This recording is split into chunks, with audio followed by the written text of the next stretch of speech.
الحمد لله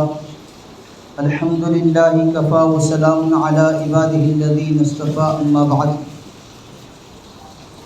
عن سلمان الفارسی رضی اللہ تعالی عنہ قال خطبنا رسول الله صلی اللہ تعالی علیہ وسلم في آخر يوم من شعبان فقال يا أيها الناس قد أظلكم شهر عظيم شهر مبارك شهر فيه ليلة خير من ألف شهر جعل الله صيامه فريضة وقيام ليله تطوعا من تقرب فيه بخلصة من الخير كان كمن أدى فريضة فيما سواه ومن أدى فريضة فيه كان كمن أدى 70 فريضة فيما سواه وهو شهر الصبر والصبر ثوابه الجنة وشهر المواساة وشهر يزاد فيه رزق المؤمن من فطر فيه صائما كان له مغفرة لذنوبه وعتق رقبته من النار وكان له مثل أجره من غير أن ينقص من أجره شيء. قلنا يا رسول الله ليس قلنا نجد ما نفطر به الصائم فقال رسول الله صلى الله تعالى عليه وسلم يعطي الله هذا الثواب من فطر صائما على مضغة لبن أو تمرة أو شربة من ماء ومن أشبع صائما سقاه الله من حوضه شربة لا يظمأ حتى يدخل الجنة وهو شهر أوله رحمة وأوسطه مغفرة وآخره عتق من النار ومن خفف عن مملوكه فيه غفر الله له وعاتقه من النار. رواه مشكات أو كما قال عليه الصلاة والسلام. اللهم صل على سيدنا محمد وعلى آل سيدنا محمد بارك وسلم. اللهم صل على سيدنا محمد وعلى آل سيدنا محمد بارك وسلم. اللهم صل على سيدنا محمد وعلى آل سيدنا محمد بارك وسلم. تو اگر نواز دے تو تیرا کرم ہے ورنہ تیرے رحمتوں کا بدلہ میری بندگی نہیں ہے. معزز سامعین کرام، ملت اسلامیہ کے عزیز نوجوانوں، بزرگان ملت، شعبان المعظم کی آخری تاریخیں چڑھ رہی ہے. عنقریب رمضان المبارک ہمارے زندگی میں موجود ہونے والا ہے. ہر محترم شان ضروری اور بہت زیادہ ضروری کام کی تیاری بہت پہلے سے کی جاتی ہے کہ عین اس موقع کے آنے پر کوئی کوتاہی، کوئی کمی نہ رہ جائے، کوئی ایسی بات نہ ہو جائے کہ جس کے رہتے یہ امید پیدا ہو کہ کاش اس کو بھی پہلے سے کر لیا جاتا تو یہ دقت، یہ دشواری، یہ کمی محسوس نہ ہوتی. اس آرزو کے ساتھ بندہ زندگی گزارا کرتا ہے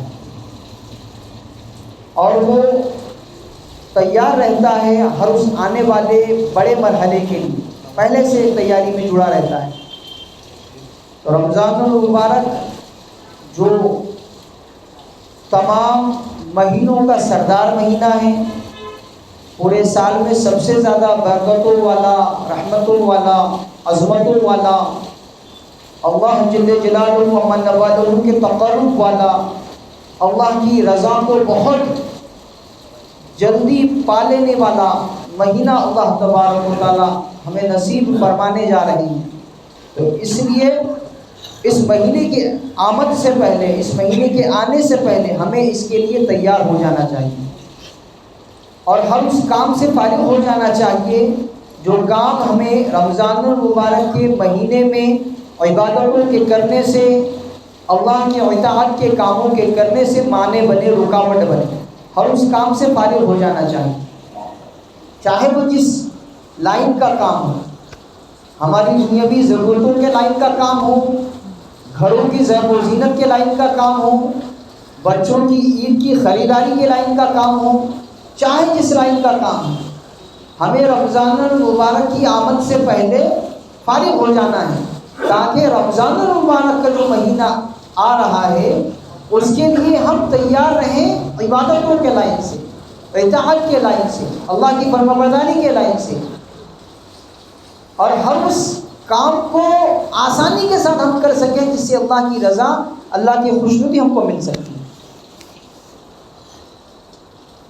حضرت سلمان فارسی رضی اللہ تعالیٰ عنہ جلیل القدر صحابی ہیں، روایت فرماتے ہیں ختمنا رسول اللہ صلی اللہ تعالی علیہ وسلم من آخر یوم من شعبان، شعبان المعظم کے آخری دنوں میں اللہ کے نبی صلی اللہ تعالی علیہ وسلم نے ہمارے روبرو خطبہ فرمایا، وعظ فرمایا، ہمیں نصیحت فرمائی، بیان فرمایا۔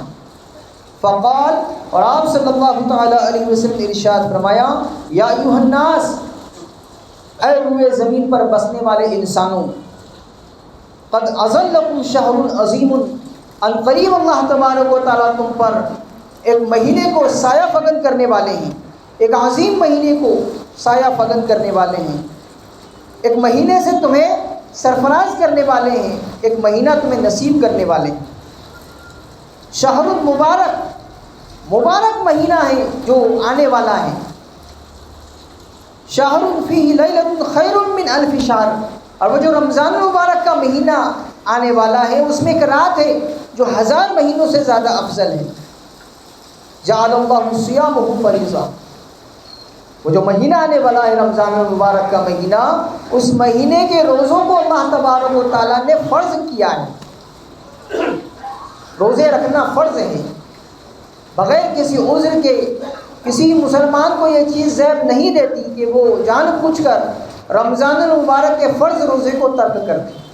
پورے سال میں ایک مہینہ ہے کہ اللہ کے لیے بندہ بھوکا پیاسا رہے گا، اللہ کے حکم کی فرما برداری میں، تابعداری میں وہ صبح جلدی اٹھ کر سحری کرے گا اور دن بھر اللہ کے لیے بھوکا پیاسا رہے گا۔ تو یہ جو مہینہ ہے اس کے روزے فرض ہیں، وہ قیام لیلۃ تطوع، اور اس کی رات کے قیام کو یعنی تراویح کو اللہ تبارک و تعالیٰ نے ثواب کی چیز بنایا ہے۔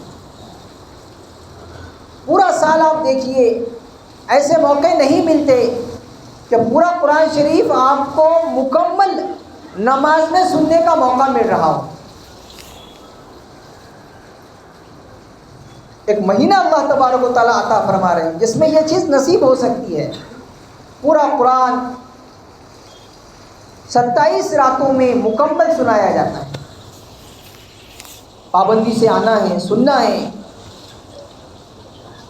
شروعات کے دنوں میں ایک شوق ہوتا ہے، ایک جذبہ ہوتا ہے، مسجدیں کھچا کھچ بھری بھی رہتی ہیں، لیکن جیسے جیسے وقت گزرتے جاتے ہیں نمازیوں کی تعداد میں کمی آتی جاتی ہے، قرآن شریف کے سننے والوں کی تعداد میں کمی آتی جاتی ہے۔ تو ابھی سے ہمیں اپنے آپ کو تیار کرنا ہے کہ نہیں، مجھے پورا قرآن شریف رمضان المبارک کی راتوں میں سننا ہے اور مکمل سننا ہے۔ ایسا نہ ہو کہ چند دن میں حاضر رہوں اس کے بعد غائب ہو جاؤں۔ من تقرب فیہ بخلصۃ من الخیر کان کمن ادی فریضۃ فیما سوا۔ دیکھیے ہر چیز کا ایک موسم ہوتا ہے، اس موسم میں وہ چیز بہت انمول ہو جایا کرتی ہے، قیمتی ہو جایا کرتی ہے، اس کے ریٹ، اس کے بھاؤ بڑھ جایا کرتے ہیں۔ عام دنوں میں آپ چیزیں خریدو اور اس خاص موقع پر خریدو، آپ کو فرق نظر آئے گا۔ سیزن ہے، کمانے کا وقت ہے، اب نہیں کمائیں گے تو کب کمائیں گے، یہ سوچ ہوتی ہے۔ اس سوچ کے ساتھ چیزیں مارکیٹ میں لائی جاتی ہیں، بیچی جاتی ہیں، خریدی جاتی ہیں۔ تو اللہ تبارک و تعالیٰ نے نیکیوں کا ایک موسم، نیکیوں کا ایک سیزن ہم کو عطا کیا ہے جو آنے والا ہے رمضان المبارک کا مہینہ، کہ جس میں نیکیوں کے بھاؤ بڑھا دیے گئے۔ عام دنوں میں بندہ نفل ادا کر رہا ہے، نفل چیز کر رہا ہے، رمضان المبارک وہی نفل اس کا ثواب کے اعتبار سے اس کا وہ نفل فرض کے درجے کو پا لیتا ہے۔ ایسا ہے جیسے غیر رمضان میں اس نے فرض ادا کیا، ایک نفل کا ادا کرنے کا ریٹ، اس کا بھاؤ رمضان المبارک میں آ کر فرض کے برابر ہو جاتا ہے۔ اور فرمایا ومن ادى فریضۃ فی کان کمن ادى 70 فریضۃ فیما سوا. اب جب فرض کے برابر ہو جاتا ہے تو فرض کا کیا حال ہوتا ہے, فرض کا کیا بھاؤ ہوتا ہے؟ تو فرمایا ایک فرض کو ادا کرنے پر 70 فرض ادا کرنے کے برابر اجر ملتا ہے. ایک فرض آپ نے, جمعہ کی نماز آپ کے ذمہ فرض ہے, آپ نے اس کو ادا کیا, رمضان المبارک میں 70 مرتبہ جمعہ کی نماز پڑھنے کا آپ کو ثواب ملے. 70 گنا بڑھ رہا ہے فرض کا ریٹ. وہ شاہ الصبر. اور یہ جو رمضان المبارک کا مہینہ آنے والا ہے یہ صبر کا مہینہ ہے. اس کے معمولات ٹوٹنے والے ہیں, اس کو اپنے معمول میں تبدیلی آنی پڑے گی, بدلاؤ لانا پڑے گا. اس کا معمول تھا کہ یہ فجر کی نماز پڑھ کے فجر کے لیے اٹھتا تھا اور فجر کی نماز کے بعد یہ اپنے کاموں میں لگتا تھا یا سو جاتا تھا. اس کا ناشتہ عموماً جو ہمارے یہاں پر ہوتا ہے ایک وقت صبح کا گزر جانے کے بعد ہوتا ہے. کسی کا معمول 8 بجے ناشتہ کرنے کا ہے, کسی کا 9 بجے, کسی کا 10 بجے. جیسے رمضان المبارک کا مہینہ آئے گا اس کو اپنے معمول میں تبدیلی لانی پڑے گی, صبر کرنا پڑے گا اور پہلے اپنے آپ کو جگانا پڑے گا. یہ سحری میں اٹھے گا, یہ سحری میں کھائے گا, جو اس کی عادت نہیں ہے. اتنے صبح صبح اٹھ کر کھانے کی اس کی عادت نہیں, لیکن اللہ کا حکم ہے اس لیے یہ اٹھ رہا ہے, یہ سحری کر رہا ہے.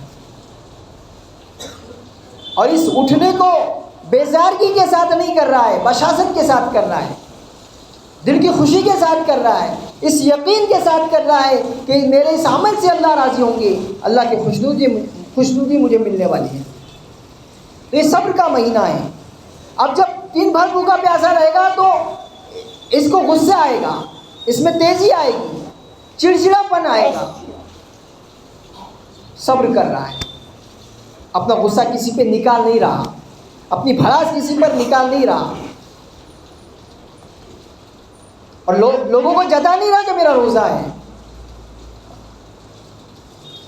بہت سارے احباب معمول بن جاتا ہے کہ ان کا ٹیمپر بہت زیادہ ہائی ہو جاتا ہے, گرم ہو جاتے ہیں. عام دنوں میں تو گرم رہتے ہی ہیں لیکن رمضان میں اور زیادہ گرم ہو جاتے ہیں. کوئی ہاتھ لگائے تو جل جائے. صبر کرنا ہے.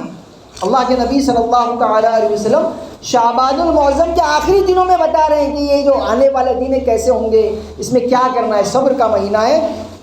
وہ صبر ثوابہ الجنہ. جو بندہ اپنے غیر متوقع چیزوں کے آنے پر صبر کر رہا ہے, کوئی آدمی اگر الجھ بھی رہا ہے تو صبر کر رہا ہے, بلا وجہ کسی کے ساتھ الجھ نہیں رہا ہے, اپنی تیزی کو اپنے اندر ضبط کر کے رکھ رہا ہے, صبر کے ساتھ رہ رہا ہے, تو فرمایا یہ صبر کا بدلہ اسے جنت ملے گا. اللہ تبارک و تعالیٰ اسے جنت عطا کریں گے. وہ شہر المواسات. اور یہ جو مہینہ آنے والا ہے یہ غمخواری کا مہینہ ہے. عام دنوں میں آپ کا سلوک ضرورت مندوں کے ساتھ جو ہوتا ہے اس سلوک میں تبدیلی آنی پڑے گی. اور زیادہ لوگوں کی ہیلپ, لوگوں کی مدد, لوگوں کے کام آنے کا جذبہ,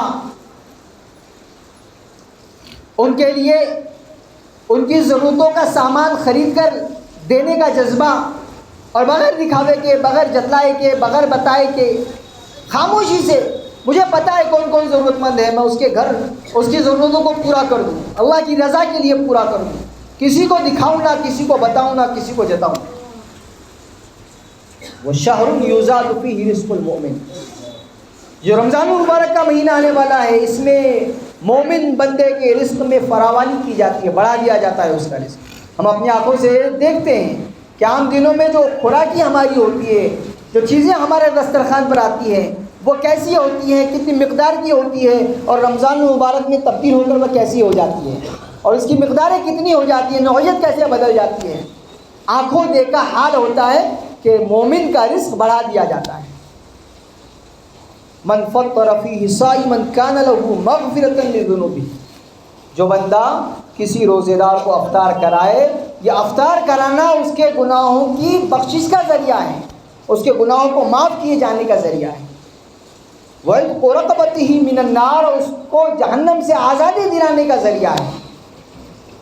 وَكَانَ لَهُ مِثْلُ أَجْرِهِ مِنْ غَيْرِ أَنْ يَنْقِصَ مِنْ أَجْرِهِ شَيْءٌ. اور یہ جو عمل کر رہا ہے جس کی وجہ سے اس کو جہنم سے چھٹکارے کا پروانہ مل رہا ہے، اس کے گناہ معاف ہو رہے ہیں، اور فرمایا اس روزے دار کے اجر کے برابر اس کو اجر دیا جا رہا ہے بغیر اس روزے دار کے اجر میں سے کچھ کمی کیے. اس کو ثواب مل رہا ہے، لیکن جتنا ثواب اس کے لیے طے ہے اتنا ہی ثواب اس روزے دار کو افطار کرانے والے کو ملے گا. قلنا، ہم نے عرض کیا. دیکھیے یہ صحابہ کرام کا کتنا بڑا احسان ہے امت پر. وہ چیزیں معلوم کی ہیں اللہ کے نبی صلی اللہ تعالیٰ علیہ وسلم سے کہ آج اگر وہ چیزیں معلوم نہ ہوتی تو ہمارے لیے دشواری ہو جاتی رہتی. انسانیت تک کے لیے مسائل کو حل کیا ہے صحابہ کرام نے. قلنا، ہم نے عرض کیا، یا رسول اللہ، اے اللہ کے رسول صلی اللہ تعالیٰ علیہ وسلم، لَيْسَ قُلْنَا نَجِدُ مَا نُفَطِّرُ بِهِ الصَّائِمَ. ہم میں سے ہر ایک اس کی استطاعت نہیں پاتا کہ وہ روزے دار کو روزہ افطار کرا سکے. نہیں ہے کسی کے پاس. وہ کیسے ثواب کو پائے گا؟ وہ کیسے اپنے گناہوں کو بخش پائے گا؟ وہ کیسے جہنم سے آزاد کیا جائے گا؟ اس بندے کا کیا ہوگا جس کے پاس کچھ بھی نہیں ہے؟ فقال رسول اللہ صلی اللہ تعالیٰ علیہ وسلم، تو اللہ کے رسول صلی اللہ تعالیٰ علیہ وسلم نے ارشاد فرمایا، یعطی اللہ ھذا الثواب من فطر صائما علی مضغۃ لبن او تمرۃ او شربۃ من ماء. اللہ تبارک و تعالیٰ یہ ثواب اس بندے کو بھی عطا فرما دیتے ہیں جو کسی روزے دار کو ایک گھونٹ پانی پلا دے، ایک کھجور کھلا دے، شربت یا لسی پلا دے، اس بندے کو بھی عطا کر دیتے ہیں. آپ چند کھجور اپنے ساتھ لے کر آئے افطاری کرنے کے لیے، اور اس نیت سے، اس جذبے سے آپ نے ایک کھجور اپنے روزے دار بھائی کو دی کہ مجھے بھی ثواب مل جائے. ایک کھجور دیا آپ نے.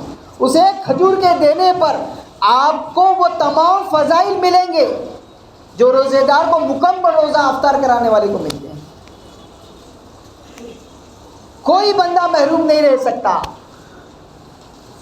کوئی بندہ خالی دامن نہیں رہ سکتا، ہر ایک بندہ ثواب پا سکتا ہے. ایک گلاس پانی کسی روزے دار کو آپ دے دیجیے، اپنے ہاتھ سے دے دیجیے، اس نیت سے دیجیے کہ مجھے بھی ثواب مل جائے. اللہ عطا فرمائے. اور اللہ کے نبی صلی اللہ تعالیٰ علیہ وسلم ارشاد فرما رہے ہیں، وَمَنْ أَشْبَعَ صَائِمًا، اور جو بندہ کسی روزے دار کو بھر پیٹ کھلا دے، سَقَى اللَّهُ مِنْ حَوْضِهِ شُرْبَةً لَا يَظْمَأُ حَتَّى يَدْخُلَ الْجَنَّةَ. اللہ تبارک و تعالیٰ میرے حوض سے اس کو ایسا پانی پلائیں گے کہ جنت میں جانے تک اس کو پیاس نہیں لگے. اب یہ جو ہے بھر پیٹ کھانا کھلا دے، یہ عمل ہے کھلانے والے کا.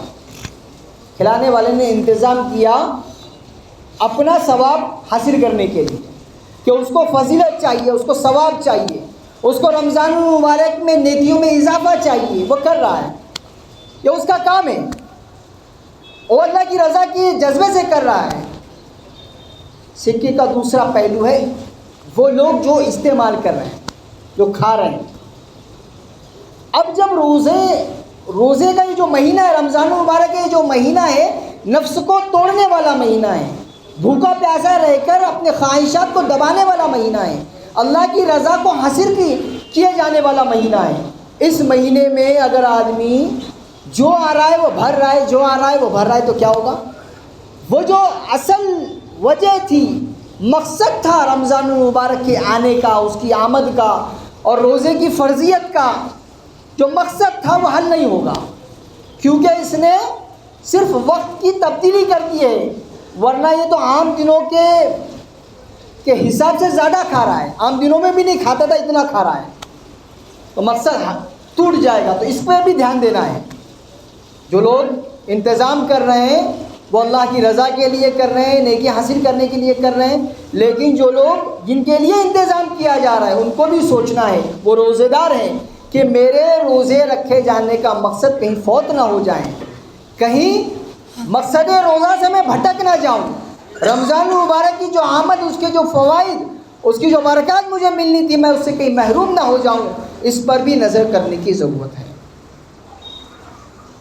اس لیے یہ جو مہینہ آنے والا ہے، اس سے پہلے ہم اپنے آپ کو تیار کر لیں اور رمضان المبارک کی آمد سے پہلے مکمل تیار ہو جائیں اور مکمل اپنے آپ کو عبادتوں میں، اللہ کی رضا والے کاموں میں لگانے کی فکر اور جستجو ہو، ابھی سے ارادے اور عزائم ہو کہ انشاءاللہ رمضان المبارک کے پورے مہینے میں میں کوئی بھی گناہ کا کام نہیں کروں گا اور اللہ کی رضا والا ہی کام کروں گا، تلاوت کروں گا، نمازیں پڑھوں گا، ذکر کروں گا، جو نیکی میں کر سکتا ہوں وہ کروں گا، اور جتنی بھی فضائل والے باتیں بتلائی گئی ہیں انہیں عمل میں لانے کی ہمیں کوشش کرنی ہے۔ اللہ تبارک و تعالیٰ مجھے، آپ کو، ساری امت اسلامیہ کو رمضان المبارک کی آمد سے پہلے اس کے لیے تیار ہونے کی توفیق عطا فرمائے، اپنی رضا، اپنی خوشنودی اللہ تبارک و تعالیٰ ساری امت اسلامیہ کو عطا فرمائے۔ وآخر دعوانا الحمد للہ رب العالمین، والصلاة والسلام علی سید الانبیاء والمرسلین صلی اللہ تعالی علیہ وسلم۔